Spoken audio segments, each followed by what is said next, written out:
পয়সা দিয়ে ওই জন্য কাজ করেছি। হ্যাঁ, আজকে এখানে যদি আমার বাড়িটা কাটা হয় পাকা বাড়ি রেখে, আজকে প্রধানের বাড়িটা কেন কাটা হয়নি? প্রধানের তো করেছে। আমি এখন প্রধানকে টার্গেট করবো, প্রধান আমারটা কাটতে পেরেছে, প্রধানেরটা কেন থাকবে? কেন থাকবে? প্রধান বলে কি ঘর থাকবে? ওর জন্য আইন আলাদা, আমার বলে আইন আলাদা নাকি?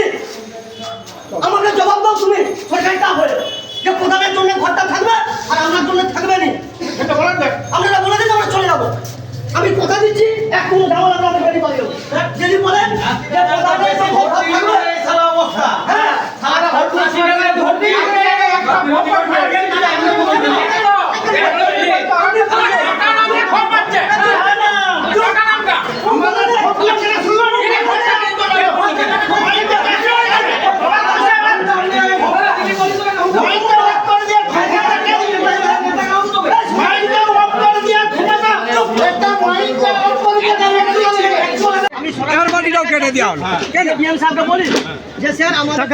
কাজ করছে। হ্যাঁ, পাকা বাড়ি টাকা খেয়ে কাজ করছে অফিসাররা।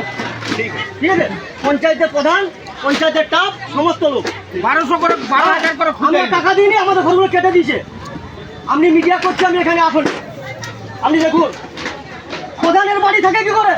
প্রধানের ঘর আছে আর আমরা সাধারণ মানুষ আমার ঘর পাবো না? আমরা অফিসার, ওই অফিসার ঘুষ খেয়ে অফিসার নাকি? সব ঘুষ খেয়ে আসছেন।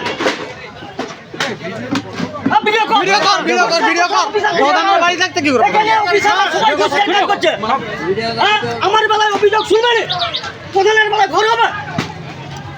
আপনি শিখাচ্ছেন আমাকে সরাসরি লাইভ কর আর সরাসরি আমরা ডিএমকে জমা করবো। দেখি আমি বলছি আমি ডিএমকে কাজ যাবো। আমরা যতগুলো 34টা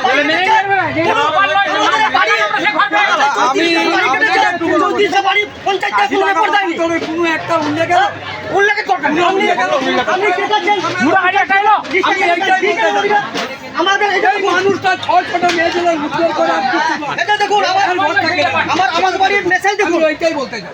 দেখুন আমার আবাস বাড়ির মেসেজ কি করে হইলো, কি করে হইলো, আমার আবাস বাড়ির মেসেজ